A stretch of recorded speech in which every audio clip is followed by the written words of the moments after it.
Hello, bachcho. Let's read this question. So this question says two blocks A and B attached to each other by a massless spring are kept on the rough horizontal surface. Mu कितना है 0.1 ठीक है and pulled by a force of 200 Newton as shown in the figure. If at some instant that 10 kg mass has an acceleration 12 meter per second square, what is the acceleration of 20 kg mass? 20 kg mass का बच्चों को बताना है पर acceleration बताना है. तो देखिए बच्चों इस क्वेश्चन का की कॉन्सेप्ट आप क्या लिख सकते हैं. The key concept of this question आपको यहाँ पर क्या बताना है एक्सेलरेशन बताना है किसका 20 केजी मास का. देखिए यहाँ पर दोनों ब्लॉक्स का मासेस क्या होगा सेम नहीं होगा ठीक है क्योंकि हमने क्या कर रखा है इसको स्ट्रिंग स्प्रिंग सा टेस्ट कर रखा है. और स्प्रिंग क्या हो सकती है एक्सपेंड हो सकती है कंप्रेस हो सकती है ठीक है. तो एक्सेलरेशन बच्चों आपका सेम दोनों ब्लॉक्स का क्या होगा यहाँ पर नहीं होगा. एक कंडीशन और देखिए यहाँ पर बोल रखी है कि सम इंस्टेंट ठीक है 10 केजी मास का एक्सेलेरेशन आपको 12 मीटर पर तो देखिए बच्चों 12 मीटर पर सेकंड स्क्वायर के इक्वल दिया है आपको 20 केजी का बताना है क्या एक्सेलरेशन. तो बच्चों देखिए अगर ये मूव कर रहा है it will have some acceleration so we can see that यहाँ पर जो आपका फ्रिक्शन फोर्स लेगा कौन सा लेगा आपका काइनेटिक फ्रिक्शन. कौन सा काइनेटिक फ्रिक्शन ठीक है. और काइनेटिक फ्रिक्शन के करस्पॉन्डिंग हमें देखिए बच्चों फॉर्मूला पता है क्या होता है.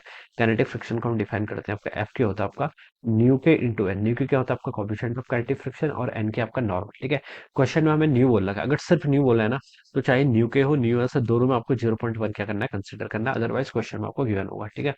तो देखिए सिचुएशन आपकी इस तरीके से ये आपका 10 केजी का ब्लॉक है. पहले चलो इसकी एफबीडी बना लेते हैं. इस पर देखिए कौन कौन से फोर्स एक्ट कर रहे हैं. इसको देखिए स्प्रिंग अपनी तरफ खींच रही है ठीक है. इस पर देखिए स्प्रिंग अपनी तरफ खींच रही है ठीक है. स्प्रिंग मान लीजिए कोई फोर्स लगा रही है.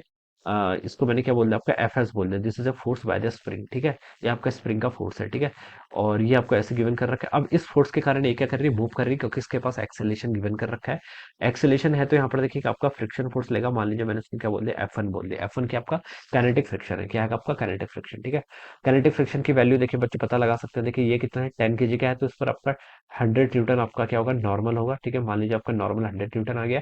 तो अब यहाँ से देखिए F1 की वैल्यू कितनी होगी न्यू के इंटू एन. न्यू क्या होता है कोएफिशिएंट ऑफ फ्रिक्शन कितना है 0.1 इंटू आपका N1 कितना है 100. तो बच्चों ये हो गया आपका 10 न्यूटन के इक्वल ठीक है. तो बच्चों क्या बता सकते हैं यहाँ से 10 न्यूटन का फोर्स आपका पीछे लग रहा है. स्प्रिंग का फोर्स आपका राइट डायरेक्शन की तरफ लग रहा है ठीक है. और ये आपका एक्सेलरेट कर रहा है कितने एक्सेलरेशन से 12 मीटर से ठीक है. तो बच्चों उसमें हम एनएलएम लगा लेते हैं न्यूटन लॉज ऑफ मोशन ठीक है. मास कितना है देखिए इसका 10 केजी है इंटू एक्सेलरेशन कितना गिवन कर रखा है 12 ठीक है. ये किसके इक्वल होगा देखिए स्प्रिंग फोर्स से उसको सपोर्ट कर रहा है माइनस फ्रिक्शन फोर्स आपके यहाँ से 10 हो जाएगा. तो ये देखिए आपका 120 हो गया और यहाँ से आपका -10 इधर आएगा तो राइट हो जाएगा. तो एफ एस की वैल्यू बच्चों आपके यहाँ से 130 न्यूटन के इक्वल आ गया ठीक है. तो स्प्रिंग देखिए इस पर कितना फोर्स लगा रहा है 130 न्यूटन का क्या लगा रहा है फोर्स लगा रहा है ठीक है. तो ये हम बता सकते हैं. अब देखिए बच्चों ये तो आपका क्या था दिस इज अवर ब्लॉक ए ठीक है. अब ब्लॉक बी पर आते हैं ठीक है. ब्लॉक बी पर देखिए बच्चों कैसे सिचुएशन होगी. ब्लॉक बी पर देखिए एक तो आपका एक्सटर्नल फोर्स एक्ट कर ही रहा है कितना आपका 200 न्यूटन ठीक है. और कौन सा फोर्स एक्ट करेगा देखिए. और ब्लॉक बी के लिए हम बता सकते हैं देखिए इसका मास कितना आपका 20 केजी है तो इस पर आपका 200 न्यूटन ऐसे लग जाएगा ठीक है. And this will be our normal. मैंने इसको N2 बोल दिया ठीक है. और यहाँ पर देखिए आपके स्प्रिंग से इसमें क्या कर रखा है स्प्रिंग इस पर फोर्स इसको अपनी तरफ खींचेगी ठीक है.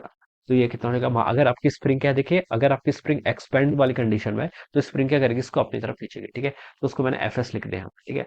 और क्या बता सकते हैं एक आपका फ्रिक्शन का फोर्स लेगा. इस फोर्स को मैंने यहाँ पर क्या लिख दिया F2 लिख लिया. तो पहले F2 की वैल्यू कैलकुलेट कर लेते हैं. F2 कितना हो जाएगा काइनेटिक फ्रिक्शन किसके इक्वल होता है न्यू के इंटू एन. न्यू के तो बच्चों सेम है कितना 0.1 इंटू नॉर्मल. नॉर्मल बच्चों यहाँ पर कितना 200 के इक्वल है. तो बच्चों इस केस में आपका जो F2 आ गया वो आपका आ जाएगा 20 न्यूटन के इक्वल. कितना आ गया आपका 20 न्यूटन के इक्वल ठीक है. स्प्रिंग फोर्स आपने कैलकुलेट कर लिया 130 न्यूटन. बस अब एनएलएम लगा लीजिए ठीक है. कितना देखिए इसका 28 ठीक है. एनएलएम लगा लेते हैं. 200 न्यूटन इसका फॉरवर्ड डायरेक्शन में एक्ट कर रहा है माइनस एक तो स्प्रिंग फोर्स कर रहा है कितना आपका -130 हो जाएगा ठीक है. और एक फोर्स आपका फ्रिक्शन लग रहा है अपोजिट डायरेक्शन में तो ये आपका -20 हो जाएगा यहाँ से ऐसे ठीक है. तो इसको सॉल्व कर लीजिए कितना आएगा 20 ए की वैल्यू यहाँ से आ जाएगी आपकी 130 और 20 जोड़ के -130 -20 कितना होगा आपका -150.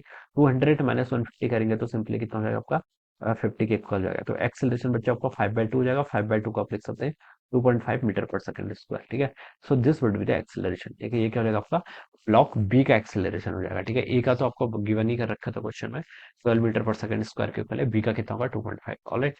तो बच्चों ये क्या होगा आपका यहाँ से इसका this will be the right answer of this question ठीक है. तो बच्चों कौन सा ऑप्शन मैच कर गया आपका यानी कि आपका ए ऑप्शन मैच कर जाएगा. कौन सा ए ऑप्शन ठीक है. तो हम बता सकते हैं कि ए ऑप्शन क्या होगा इसका राइट आंसर होगा. ओके.